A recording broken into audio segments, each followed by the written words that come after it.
Sounds good.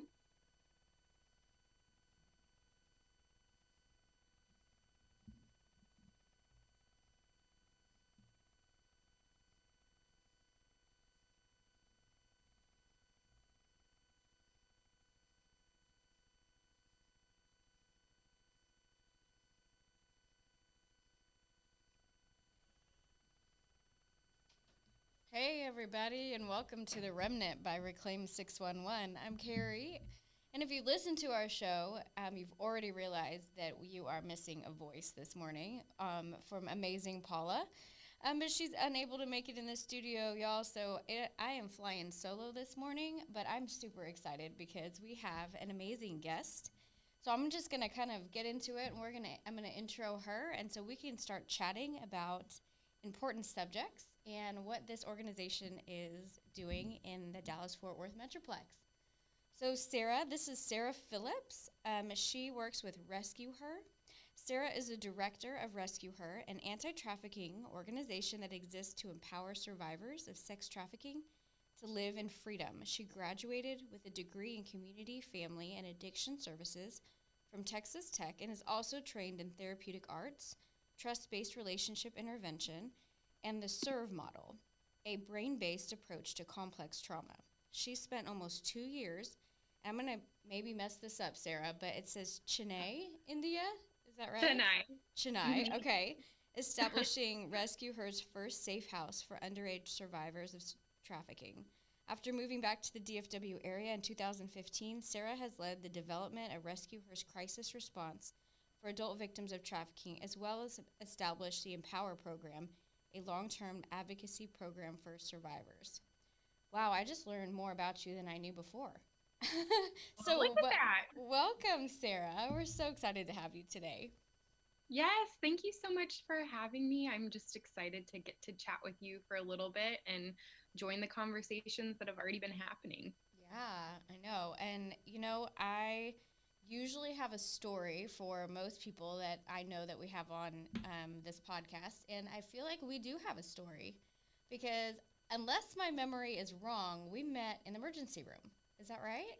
Yes, in the emergency room, and I believe we both had just recently gotten back from maternity leave. Yes, If I that's remember, right. You had like a 3 or 4 month old at the yes, time. Yeah, and I think I did too. And then here I am again, yes. about to go on maternity leave. Well, and I just got back again. So, Oh my gosh, that's right. yeah. Wow, we're just So, we got some fertility going on in this. no. It's Yeah. babies are such a blessing. But yeah, Yes. I remember I called you. I'd heard about Rescue Her, and was really excited to know there was adult advocacy, which I want you to talk about, obviously more here.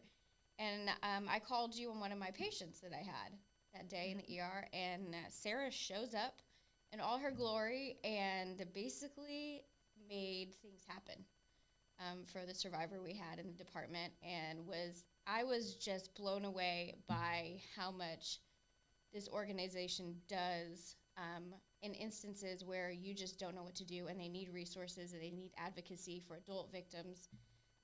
And so I've called Sarah many times for my patients. She's kind of like Rescue Her is definitely one of the go-to people for crisis intervention. So anyway, Sarah, I want you to tell us, fill in the gaps of this bio about you and what you do and why you stepped into this fight. Yes. So, when I graduated college, which wasn't too long ago, I don't think so. It was 2012, but I guess now it's been 8 years, but or almost nine. But anyways, the field of anti-trafficking was still relatively new, and so I personally did not have a specific calling, so to speak, to work specifically in this field. I always say, it was more just that I was available.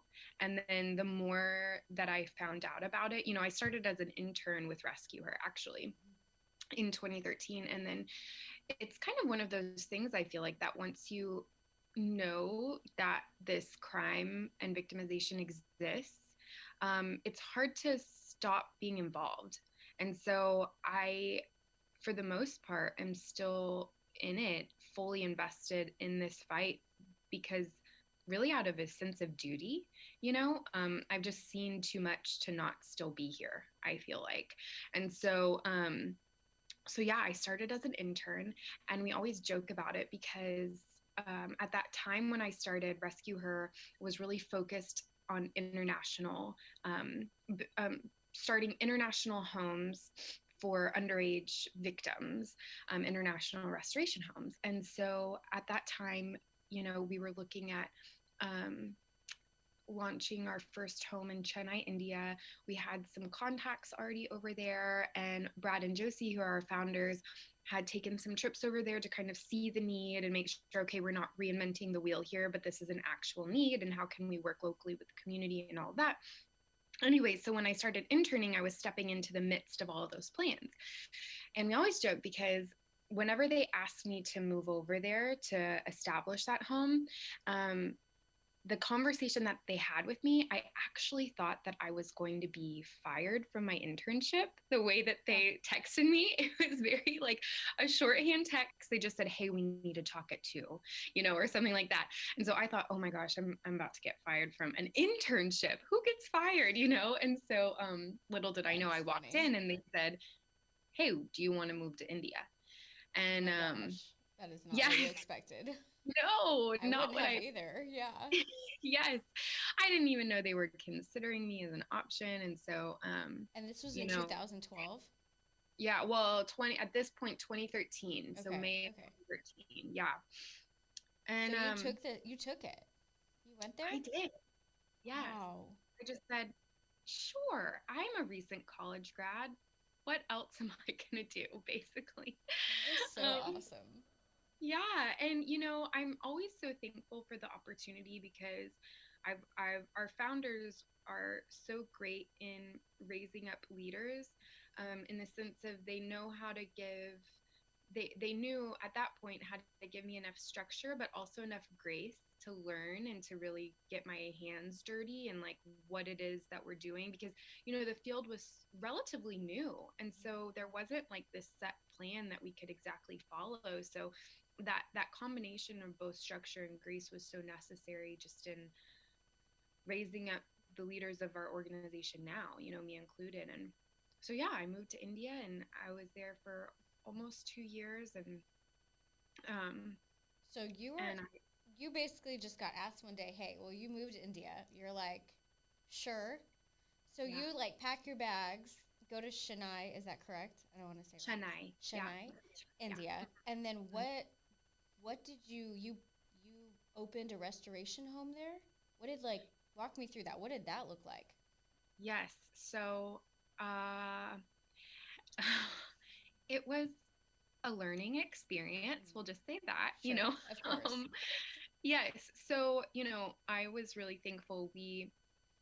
I was the only um, American staff there. We had an all Indian staff besides me, so I was really the liaison just between our base here and then our organization there in Chennai. And so thankfully, we just had a lot of good experienced. We had a social worker that was from Chennai, a psychologist that was from Chennai that was on our staff. And so a lot of people that knew what they were doing and knew the community well. And so it was a lot of just figuring out, okay, what are the logistic steps that we need to open this home? What are the licensures that we need? What are the staff? What does trafficking really look like here? And in Chennai, what we found was it was a lot of familial trafficking. So a lot of, families who would sell their daughter knowingly or unknowingly, some into trafficking. And so sometimes, we would hear stories of families who, were living in such poverty and they thought that they were making a good choice to send their daughter to the city to work a job to earn some money. They didn't know what job it was. And so those were very heartbreaking because especially now as a mom, I just think like, wow, if I thought that I was making a choice in the best interest of one of my kids only to find out what it really was, like that would just be so heartbreaking to walk through. And so, it was a lot of time learning what trafficking really looked like there and then figuring out the logistic aspects of it. And then Um, Unfortunately, that home never got to really open its doors because in the middle of it, about the year and a half mark, there was a change in government, and so the new elected officials did not like what we were doing, which I don't know how they really found out what we were doing because we were very low on the map. We were very under the radar. But yeah, I basically the how it, I went home one Christmas. I guess it was like Christmas of 2015, 2014. I can't quite remember, to renew my visa. And they denied my visa renewal and basically blacklisted me. And so I thought, okay, Wow. that's very random. Yeah. And we thought it was just me. But then our founders flew over the next month and they got off the plane and there was a sign, someone was there with a sign with their names on it and basically told them, hey, you're not allowed in the country. You have to turn around and get back on the plane that you just spent Oh 17 my hours on gosh. and you got to go home. And so that was kind of just the start of a bunch of different closed doors for us. And so it was really sad because we had invested a lot of time and a lot of our heart into this. And we had a huge support system both here and in Chennai.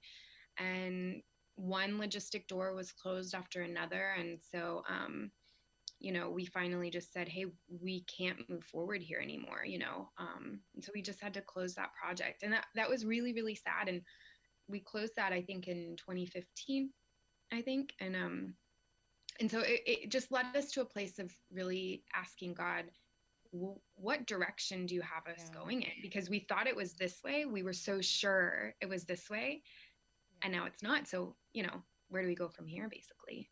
It's so hard sometimes to just understand why doors get closed. And like you said, just kind of, opening it up to, well, what do we do now? Not giving up, right? Because once you're in the fight, you're in the fight. Once you know, you can't unknow, like you talked about. And so from there, so I actually had no idea Rescuer had like an international aspect to it. So I'm learning a lot here. So that's kind of how it started, is from what I understand.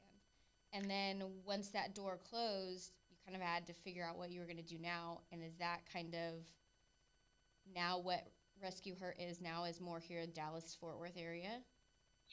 Yeah, so it was an interesting season for us after those Chennai doors closed because our heart still was international, and yet we didn't want to jump too quickly into the next thing.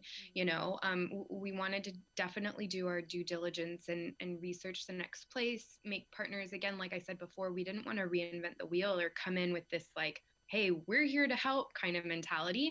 It needed to be strategic, and we needed to work with the existing organizations and government officials already in that community, wherever it was. So that kind of, assessing the need, that takes a lot of time. So we were here locally and taking opportunities to go to different countries to assess the need. And that took about a year of trying different options. But all the while here locally, we're wanting to kind of do something. So it started this very organic process of figuring out, okay, well, what is the need here? What are the gaps here? And what kind of can we start to do here while we wait for the next steps internationally? That was always the mindset. Yeah. And so, yeah, organically, we just identified our first real, I guess, program, for lack of better words, was reaching out to the hotel staff all throughout the DFW area because we knew, okay, trafficking happens in hotels. Well, how can we equip the staff of motels and hotels to recognize and report instances of trafficking when they see them on their property? Because our thought was, okay, nonprofits and law enforcement are great, but they're not there 24/7. Right. So we need other people to say, hey, I see what's going on and I'm not okay with that. And I know what to do about it. Mm-hmm. So that was kind of our first. We started to really explore what working with hotels and motels looked like. Hmm. That's super And interesting. yeah, it was very, it was interesting because a lot of the individually owned motels are owned by Indian families. So it's very interesting for me because I just spent 2 years in India and now I'm here and now, using that, just that finding common ground and, Yeah, seeing different. cultural similarities. Yes. And I thought, how odd that now my job is training like middle-aged Indian men on how to recognize and report So signs of trafficking. you're This is, clearly you're already being prepared for this work. yes, it was just so, I could not have planned it, Right, right. But yeah, so we spent about like really since 2015, we spent about 2, 3 years doing that. And we actually got this idea from another organization in like up north. They specifically put stickers on motel soaps with the national hotline on them, Oh, and right. they distribute them to motels. And so that when a victim goes to the bathroom, she can see that number and know who to call, but it also, she's not held accountable for having that number on her. So it doesn't really put her in a big, safety risk Right, because it's, oh, the motel had it, not right, her. right. And so we loved that idea. And so that's really where we started is, we met a real need that motels had by they need soap. So we bought all the soap for them as long as we could put the trafficking number on there. Right. And that's how we started. And then, we started from like just 10 motels. And by the end of the 2 years, we were visiting 90 motels every month. So we'd go to the Wow. same 90 every month. Obviously, we had teams. It wasn't just Right. me. But our volunteers were awesome and they'd go and build relationships with the staff and just it was just constant education of, hey, well, you saw this, so let me talk you through what you can do next time that you see that, or just building that rapport and kind of taking the fear out of reporting, because there was a lot of fear of like, okay, if I say this is happening in my hotel, am I gonna get in trouble for it? Mhm. um, and Well, so we that just had to. brings up like an interesting thought as you were talking. Well, one is, sometimes when you walk into a place and you're like, you need education on something you don't know you need education on, it doesn't always go really well. Mm-mm. And then you're talking with, as you said, maybe a lot of time middle-aged Indian men. There's like a cultural barrier, and so there's a lot of barriers actually. So I'm wondering how did that initially go walking into these places, which we know for the listeners, and we've talked about before, places of exploitation, and a lot of times that is hotels, motels, right, that John's pimps use, and a lot of times girls will even like live in, and so our victims will live in. So we're talking about a very common place where we see victims of trafficking, and you're walking in. Do, did you find that people were surprised by this information, or did you find more that they kind of could relate to, oh, yes, I've seen these signs before, and I think this probably has happened in you know, in my complex or whatever hotel place? Yeah. I don't know. What was kind of the initial responses? Well, it was interesting because, like you mentioned, anybody can be quick to be defensive if you're told, hey, you need to learn this that you didn't know you need to learn, you Yeah, know? yeah. So obviously, we went in with a lot of humility. And the strategy that we used was normally a very slow process of, hey, let's build that rapport, let's build that relationship, let's kind of break it to you easy a little bit and kind of feel out your readiness to hear this information.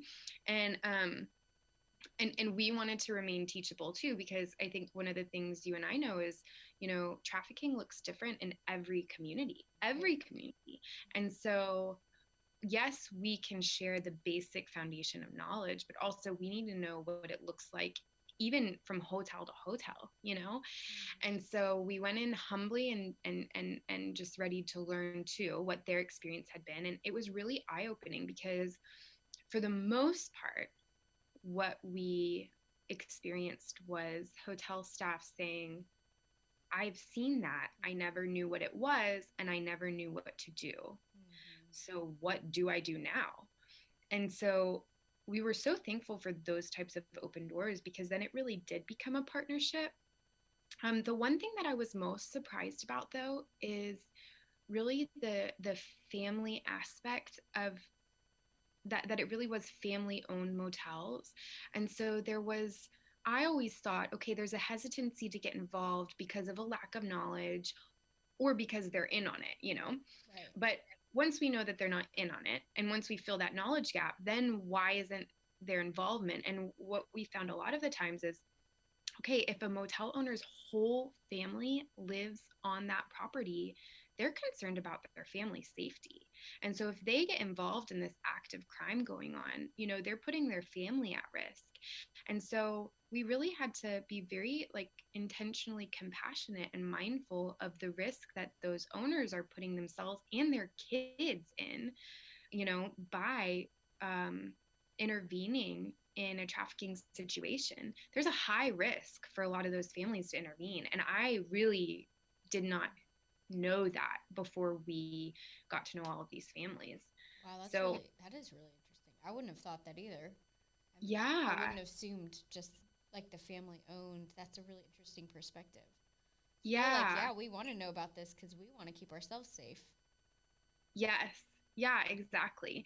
And so, you know, obviously, there were also hotels that just wanted nothing to do with us. And we Right. respected that. You know, we're like, okay, well, that's fine. And so we would kind of touch base with them every quarter or so to see if there'd been any change. But you know, a lot of it really was just meeting real needs, like the soaps, or sometimes if the staff needed cleaning supplies, we would just drop off a bunch of cleaning supplies for the housekeeping staff, or you know, if we would like, I think one of our outreaches was during Diwali, and so we dropped off little care packages for those that celebrated that. And so just really trying to build rapport and say like, hey, Right. you're not the bad guy in this. Like you Right. can really assist, and here's how. Yeah. Empowering them to report and recognize what the signs and I think that's so awesome. So you guys do way more than hotels now. So this is kind Yes, of we how actually don't even do we don't do hotels anymore. isn't Yeah. it so interesting? I mean, but I Mm-hmm. love that you're finding the gaps and you're filling the gaps here, and doors are closing, and you're like, okay, well, what do we do now? And then you're at hotels and motels. So now, but now you have this whole education piece, right, as well that you're doing Yeah. and building rapport. And so, what happened next? So we originally, so during our work with motels, what we started to realize was, okay, some staff, and honestly not a ton of staff, but some staff was very like very all in with, hey, I've seen this as a problem, I want to do something. And we saw probably 5 motels who were very active in making reports, in training their staff, and that kind of thing. And so what we started to recognize is, okay, we're going to these hotels every other week, but that's not frequent enough. And so what we would see is, okay, we stopped by this hotel this weekend, and they're telling us about an instance of potential trafficking that they saw a few days ago, but by now the girl is gone and it's too late, you know. Mm-hmm. So we're like, hey, we need to be more readily available for these hotel staff who really, really want to intervene and want the tools to intervene in the moment. And it's actually because of those those few hotels that we launched our 24/7 hotline, because it was originally just for hotel staff Oh wow. so that they could call in real time and ask us questions about what next steps to take. Because oh, we just, there's this one staff that I just, he had just such good intentions. There was a girl who, so many red flags that she was being trafficked, and she was clearly underage, and he really didn't know what to do besides kick, whether it was the buyer or the trafficker, I don't know because I wasn't there, but he kicked whoever that middle-aged man was, kicked him out of his hotel room. And the underage girl he let stay in the office, and this was probably like 2 a.m, and he tried his best to find a safe place for her, and then he ended up driving her himself to one of her family members' house, or somebody that she said was a family member. And so it was just like very, very good intentions. But, you know, we know that that probably wasn't a safe place for her, you know, and to be an underage youth, we would want to loop in law enforcement and all of that, you know, but it was Right. that thought of, man, if we could have talked to him in real time and kind of given some clear guidance, the heart and the intention is there, just the knowledge isn't. So anyways, we launched our 24/7 hotline in 2017, and we started to get very slowly, it was a slow process, but we started to slowly get a few more calls from victims themselves. Oh, wow. And so we realized, okay, we really need to be equipped to meet the needs of these victims, even though this was specifically for hotel staff. We need to be ready, you know? Yeah. And so that whole summer of 2017 was really spent going to any trainings possible. I remember at that time there was a lot of emphasis on crisis response and advocacy for youth. Mm-hmm. So we, you know, were fortunate enough to kind of be looped in on those trainings, even though we specifically work with adults. Mm-hmm. Um, but that was the focus then, kind of across the DFW area. So going to a lot of those things, trying to, you know, grab any training possible and to get a grid for what we really needed to respond to adults. And look, we were just so eager and wanting to meet the needs so fully of each victim that called. And it's like there's some like really sweet memories that I have just of the first few calls that we had of adults. You know, it's funny now because I look back and we do things totally different now, but the heart has been the same of Mm-hmm. like, hey, let me meet you where you're at. I want you to first and foremost know that you are loved, that you are worthy, that we want to be with you. You're not a burden, you know? And it was almost in the beginning this idea of we're we're in it with you because we're honestly kind of figuring this out with you.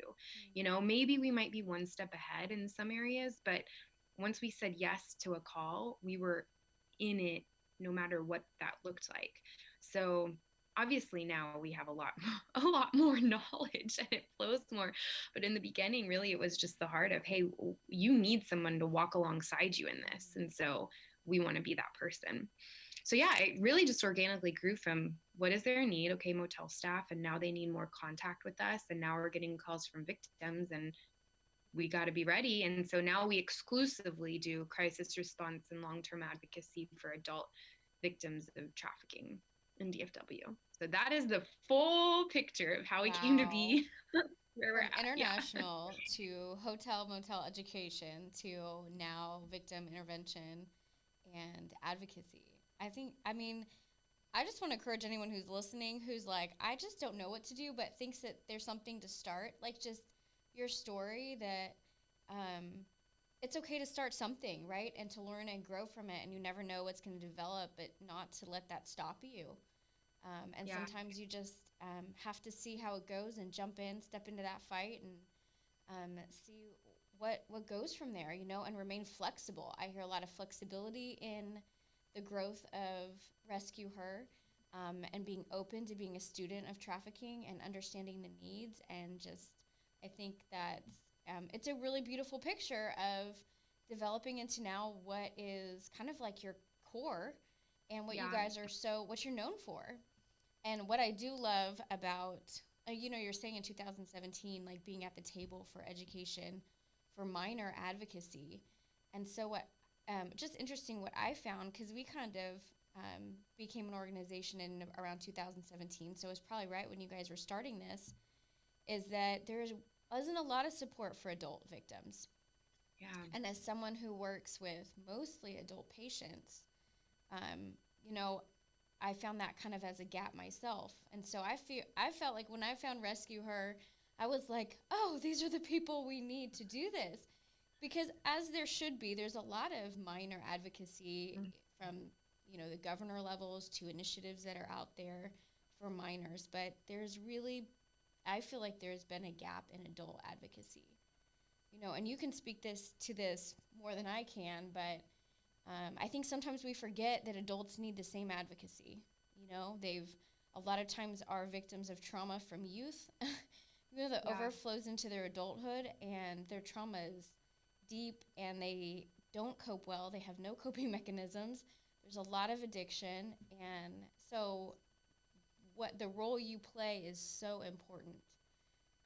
So I don't, if you don't mind, just kind of sharing maybe how you get contacts. What's like a common way to interact with on a crisis level, and like how you advocate for that person, like how that works. Yeah. So you mean who really is calling our crisis line? Yeah, yeah. And Mm. then what does that advocacy look like?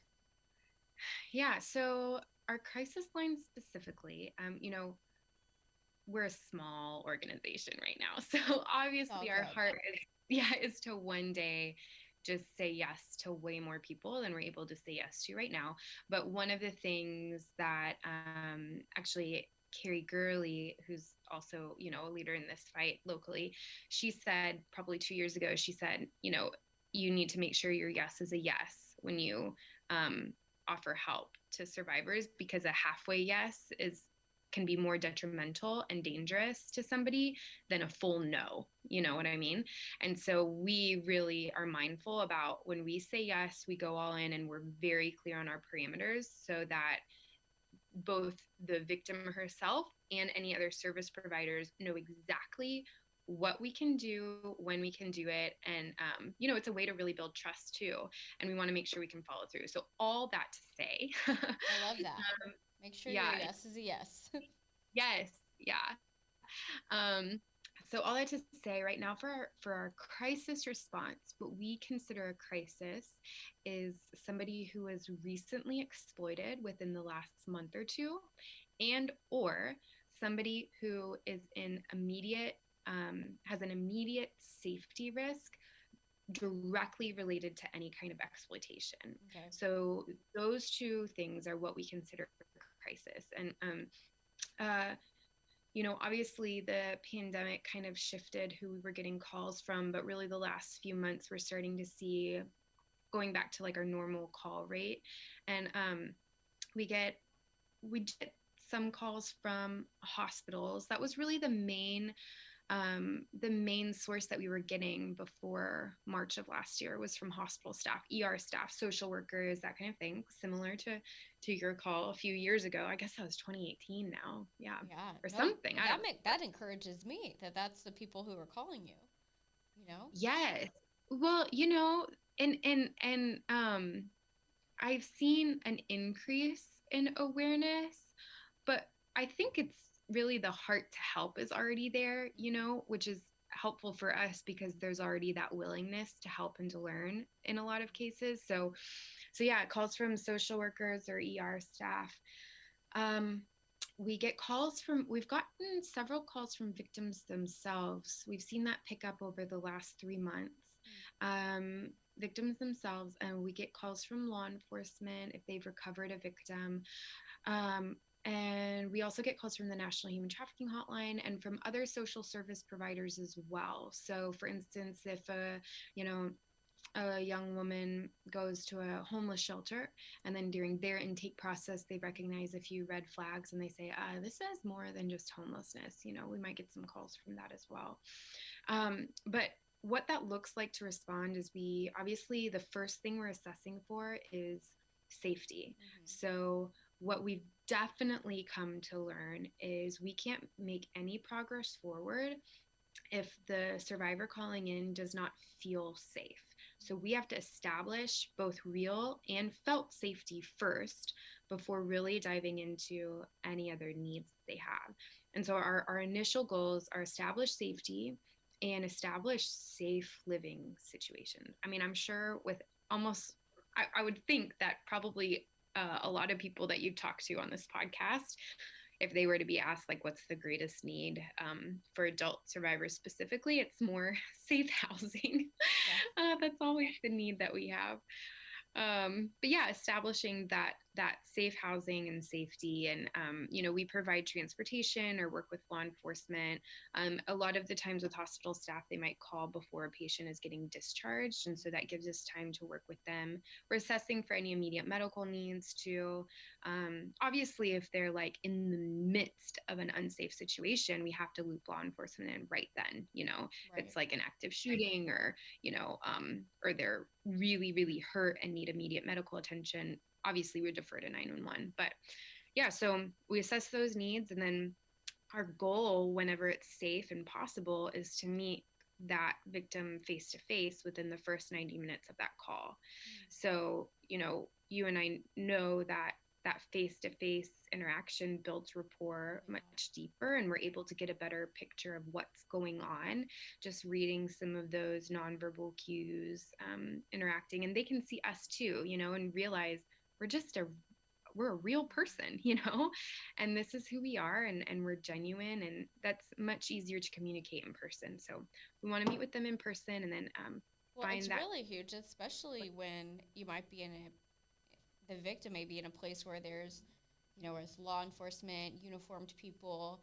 people who are doing their jobs, even in hospitals, they don't need to trust us. They don't have any reason to just trust us, right? Yeah. They've probably had really bad experiences, most likely based on research, about going through hospitals and clinics and other things while they're being exploited. And so they don't always have like the best rapport with us anyway. And then to have somebody like you come in, like you said, hopefully within that 90 minutes or whatever amount of time, is really huge to see someone in street clothes who's really there to be their advocate, who just wants to talk with them, like you said, like a normal person. I'm sure I'm sure that they feel more comfortable, you know? Yeah, I mean, we've definitely, when we talk about, retention of, how many victims move forward with different programs or restoration homes or whatnot, we've definitely seen in general a higher rate of retention with women that we're able to meet face to face with versus women that we only ever are able to text with for whatever reason. Sometimes Right. that's a choice on their end, or it's a safety issue, or they're not yet ready, or whatnot. But that face to face interaction is so necessary. And as we've tried to make our crisis response more efficient so that we can respond to more calls, we've gone back and forth of, is XYZ really necessary? Is our transportation really necessary? And it all takes so much time. But what we realize is if we took that out, if we took that time component out, then it kind of defeats the whole purpose of us going out there. We need to be able to invest hours to sit with someone in the hospital, to drive with them 2 hours to a safe shelter. We need that time face to face with the individual to build that rapport, and to build that trust, and to in order to help her as best as possible. So we've definitely kept that in, which again limits our capacity, but it's necessary to provide the depth of care that I really want to provide. Right. And so you, as much as possible, try to meet face to face, right? If it works out and that's the necessary thing at the time, and you can do that, and then you are meeting with them, building rapport, and then coordinating the next step for them. Is that accurate? Yes, definitely accurate. A big, yeah, definitely care coordination and kind of being that middleman. So once we establish safety, then we're saying, what are all of your emergency needs, right? So we're looking at the immediate and then the next 30 days too. And so that has looked like, you know, getting prescriptions filled, getting a wheelchair, getting somebody's dog taken care of while they're in shelter, getting, obviously clothes, food, getting new prescription glasses that were ruined, whenever she was victimized, um, getting a new cell phone immediately, even if it's just a go phone, helping safety plan, turning off location settings.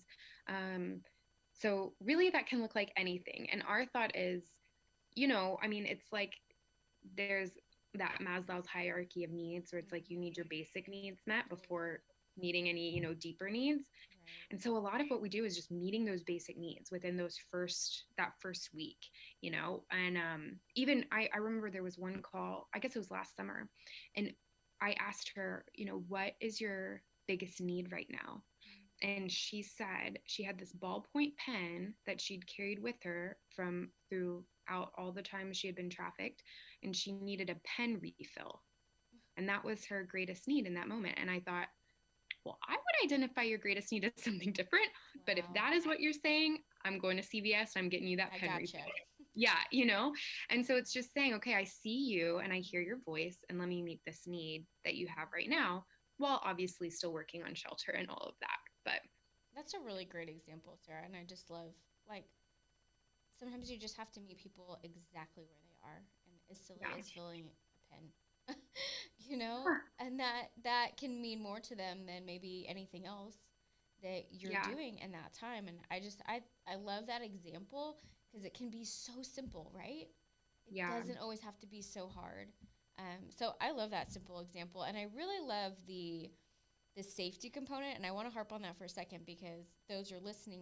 Whatever you do, we talked to somebody from school based um, system, I think, in the last couple of weeks. And mm, whether you're law enforcement or you're in medicine or whatever you're doing, like, safety is number one. yeah, It always has to be your number one, and we harp on that in our education. I even got a random call the other day through one of our hotlines, and somebody in a clinic, and they clearly just they were concerned about this person. They found our number, but I just kept harping on, like, hey, just you need to assess her safety, and they really didn't understand what I meant. And it's really important to understand what it means to keep that person safe and assess their safety and get somebody involved that may be an expert in this area, or call rescue her to walk through the process, because if they're not safe, then their situation can be very dangerous, if not deadly, to them very quickly. yes, no, So exactly. And that's something, I mean, we're constantly learning and tweaking our safety measures. I mean, even this afternoon, I have a meeting about a safety issue with something that we have coming up that's new territory for us. So yeah. we're like, okay, we need to meet, and we heard a training. We went to a training probably 2 summers ago, um, that really, really highlighted some safety measures, and they explained it. It was with Freedom Shield, another organization, and they explained it like you need to just have layers and layers and layers of safety. Mm-hmm. So we try and establish, you start safety around yourself, and then, safety around the room, and then safety around the building, and then safety around the transportation. And so just building those layers. And obviously we are not experts on that. We seek out expert advice for that. Right. And we actually have a safety team, that's formed from volunteers who are from various backgrounds, some military, some do safety and security at big locations like churches and that kind of thing, and Mm-hmm. just filled with several people that have that mindset already, that Mm-hmm. kind of help give us eyes on different situations and say, yeah, but did you think about this? Or, did you look at it from this way? Because, our staff is that social service heart, right? We're Right. wanting to connect. We're just wanting to zone in with whatever survivor we're talking to and be all in and all there with her. And they've helped us say, yeah, you need to look at the bigger picture. You need to be Yeah. aware, you need to be assessing. And so, we're always learning and putting more layers of safety on how we respond to things, both in crisis and in long-term advocacy.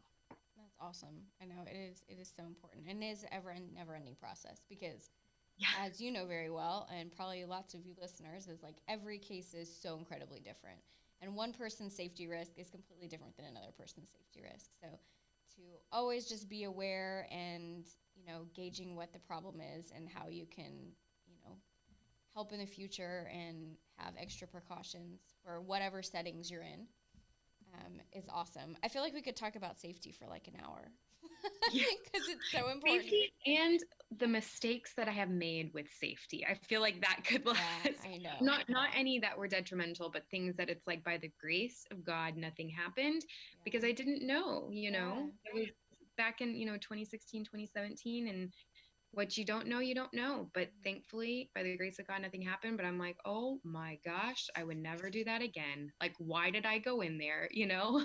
I think if we So were all honest with ourselves, we would absolutely admit we've all had those moments. yes. I'm like, whoa, okay. Well, that's why we seek out training and wisdom and all of Exactly. And that. why you have plethora of hotlines and people and connections, Yes. I mean, all the way around, like, and or nationally, there are all kinds of hotlines and things you can call. So important to get that extra advice and wisdom and not just like, decide to just do it your way. Yes. I mean, one of the most common misconceptions that we had when we first launched the hotline is like, oh, you just go knock down doors at 2 a.m. And I'm like, have you seen me? Like, I am not knocking down any doors, you know?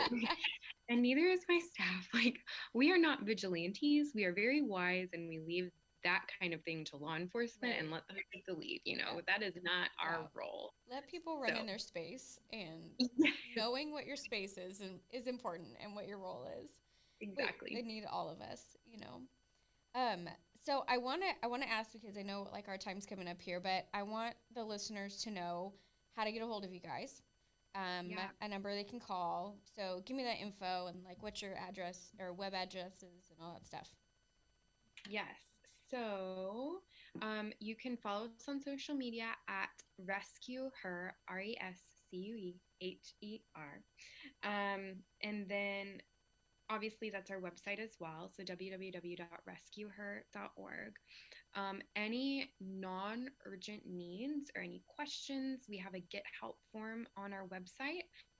And a contact form on our website. You can fill one out, and one of our advocates will be in touch within 1 to 3 business days. So, those examples would be something like, hey, I've started to recognize signs of trafficking, and I think my friend might be in an unsafe situation, but I'm not quite sure. Can you talk me through that? So, those would be non urgent things. Okay. And then obviously our hotline for crisis is going to be 817-891-2093. That number is online as well. And that's for our crisis situations. But again, if you're just unsure, you can call it and we'll help you assess the situation. And if it's not a crisis, we'll give you, immediate tools, but then also follow up with you later on. So those are the easiest ways to really get in touch with us and social media, of course. Awesome. Thank you, Sarah. I really appreciate you just talking about what you guys are doing, and I'm really excited for you. And I am one of your biggest advocates in what you guys are doing. And I know when I have somebody, an adult victim of trafficking, as my patient, or wherever I may meet them, I know that you would be, your team would be number one on my list to connect with. So I Well, really thank you so appreciate much. it. No, thank you for having me and for taking this time to just talk. And we feel the same about you guys. I've told you many times, but whenever we do get a call from a new hospital and they say, yeah, do you have any training on this? We say, well, have you heard of Reclaim 611? Well, we You should appreciate talk it. to them. Yeah. It's a team effort. It's So, a team effort. We want to do the best for these victims. They deserve it. I mean, they really exactly. do. So, you Yeah. guys, if you need to get a hold of Reclaim or contact us, you can go at support@reclaim611.org. You can check out our website at www.reclaim611.org. We are here for you. We hope you enjoyed today, and you guys have a wonderful day. Bye.